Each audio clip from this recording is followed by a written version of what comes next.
All right, can we actually aim today? Let's try to focus. We're gonna focus in. We're gonna focus. On this day, we together will sweep the resistance aside and take our rightful place in the galaxy. Attack! Destroy their defenses. Let none escape. I missed that shot.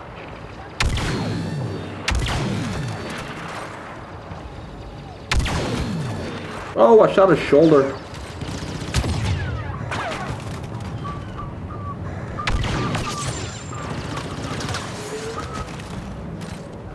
Oh, he gone.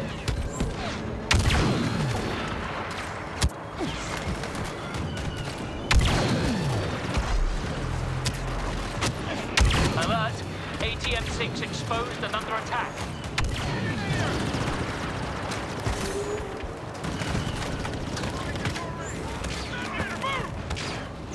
No, dark side. I heard that too. I stayed up all night monitoring the situation, if you will, and I would doze off for a few minutes, wake up, check my phone, and when I read that, I was like, I'm just going to bed. Shit, oh my god. I saw a tweet that really summed up this whole coup. It was like written by the writers of Game of Thrones. It's like, really, dude, like you have a huge coup attempt, and I really don't understand it. Like, I don't know, man. I really don't. Just from the stuff we know right now, Putin looks weaker than ever. So, like, the pro-Russian side that's still gonna try to spin this as a positive. Come on now, you're not only grasping at straws. That's like such a massive stretch. You just had an armed coup. Marched like 600 miles of Russian territory with little to no resistance from the other Russian side. Your leaders most likely all fled the capital. All their planes left. And the guy who saves the day is Lukashenko. Like, what the fuck? I did not see that coming. This is why I'm not a betting man, because I would not have bet that would happen. I didn't necessarily think Prigozhin would win in this coup. I thought he had a decent fighting chance, but I didn't think Lukashenko was going to be the one to save the day. Like, what?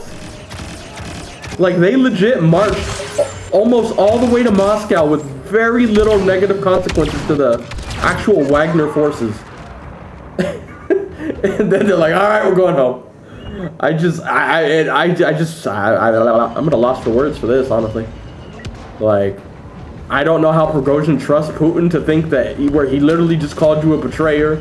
He's been on record of saying that's the one thing you can't forgive. And now you all of a sudden just like, all right, we're going home. Oh my god, I don't know what the fuck's going on, man. We live in some strange times right now. I think it's real to a certain extent. I mean, that army had marched all the way to Rome, basically. They were right there at the gates, and then they're like, all right, we're going home.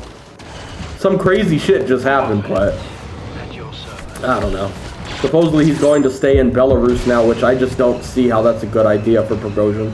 He's lost his army support now. His own army seems to be turning against him now. Rightfully so, because that is just such a dumb move. So basically, he copied Caesar but fucking butchered it. So basically what happened is he got all his men to risk their lives. And I don't just mean risk their lives in armed conflict. You risk it even if the conflict's over if you go against Putin and lose. You're not going to be living a happy life. Let's put it that way. Putin's going to be coming after you guys. He's going to take it personally. Rightfully so from his side. And he got all his men to commit to that. And then they just randomly, he gives up when he has Moscow in his grasp. And he just gives up. He might get a lot of money or whatever, but his army's not. So he betrayed his men in the most ridiculous amount. Like, I can't even stress that enough.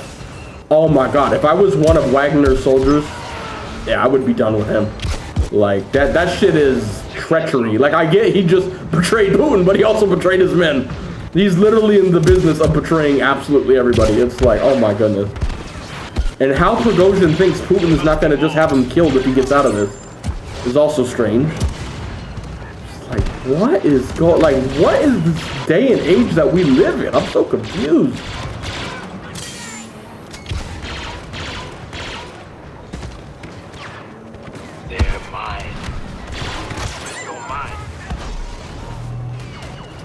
Every unit that was sent to stop Prigozhin, ground forces wise, was either not engaging or switching to his side. There was no resistance hardly anywhere. It's just like, wow. I don't understand that one, man. That's where I wish I could be a fly on the wall and really know what's going on behind the scenes. Because, like, that is just such a head scratcher right there.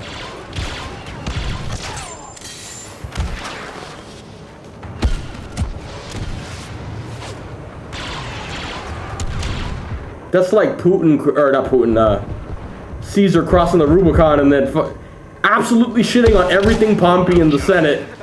Gets right to Rome, victory's in his grasp. Alright, I turn myself over to you. It's like, wait, what? You have them already. Why would you stop now? You already crossed the Rubicon. And again, like I said, the Russian side's going to spin this like it's a victory. It's really not, because it just shows the state of Russia. They don't have any forces inside Russia that could even put up a fight. It shows how dire the situation is inside of Russia. But Jesus Christ, man, I don't understand Prigozhin right now. That is a head scratcher at the very least. And how Lukashenko saved the day. Even if he saved the day and is the one that successfully negotiated, I'm actually surprised they don't just say it was Putin. Because Putin needs to look strong. That's this whole thing about Russia. They have to have this macho strength. And Putin, I mean, if anyone thinks he's strong now, that just tells you they're just a cocksucker, because Jesus Christ. This guy's leading an invasion that is absolutely failing, doing horrible. He's had armed incursions from the Ukrainian side with little to resistance back to him. And now Prigozhin just marched an army on Rome and he didn't do shit. He comes out with this talk, we won't stand for this, and then he immediately negotiates and gives in to Prigozhin's demands. That is not strength if you negotiate like that. So I genuinely don't know what's going on.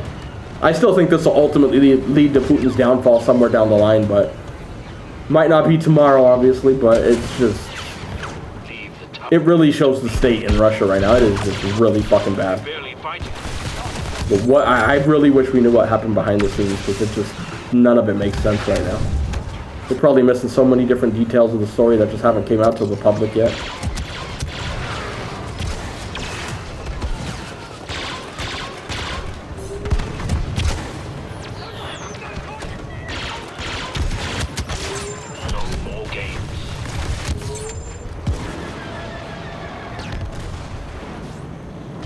I need the force. I need everything. Too slow. We better be careful where we fly so these stupid ass turrets don't shoot me in the face.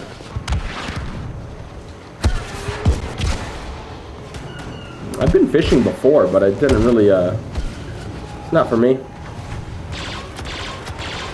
It was only when I was a kid, so I haven't been in a long fucking time though. Burn it all.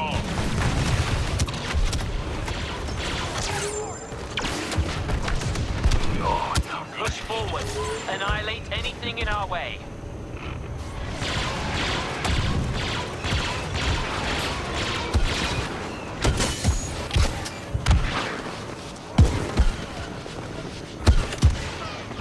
Who's even? Final words. Oh, we got a guy here still.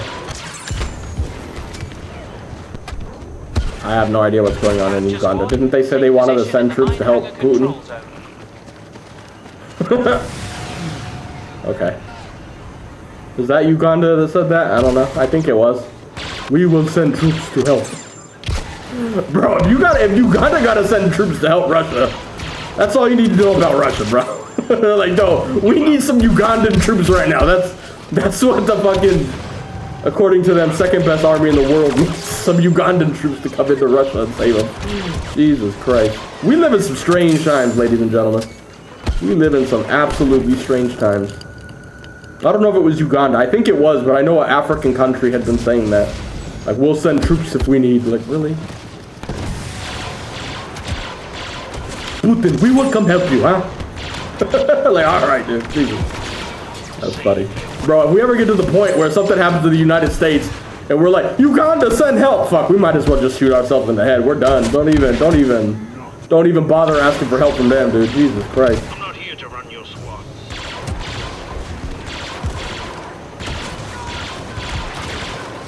Putin will give me a nice limo with leopard print if I help him. Like, okay, wow. What is going on, dude?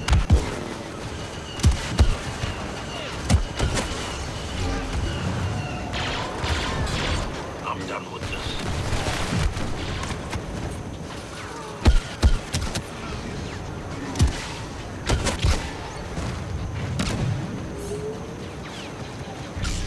Yeah, Wagner got a big presence in Africa. It sounds like that's where a lot of those guys are going to go if they don't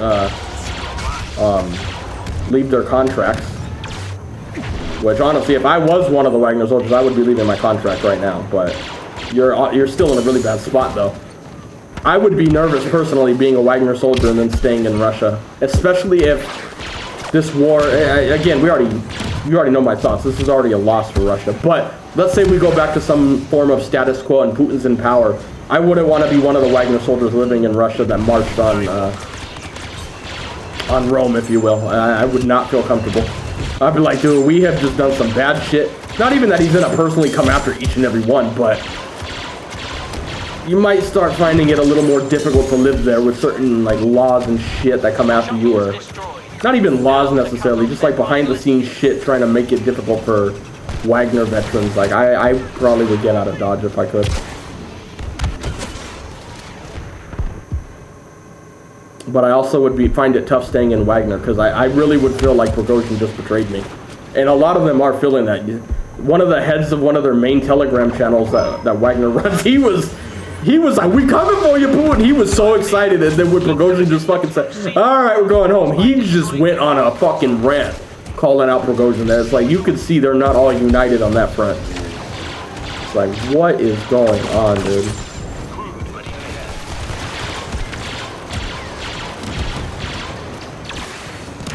Either way, it's still positive for Ukraine, so there's no way that this is positive for Russia, really. So. Never even heard of that game, good sir.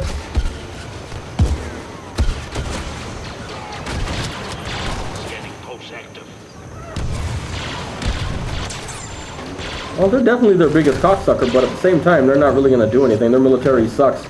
If Russia's military can't do shit, Belarus is going to be even worse, so.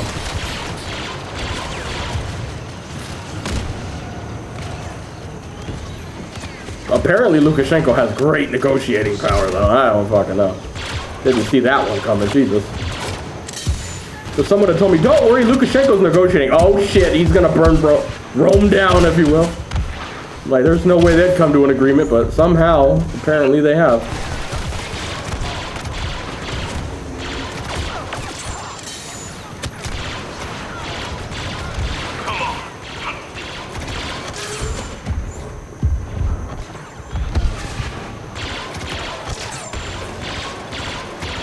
Missing all my shots, cause I fucking suck. We're gonna take it all the time, because that's all we can get. Oh, we got away. I thought I was gonna hit him with the last verse. Oh, but all these guys spawn here to ruin my plan to come after the Lando.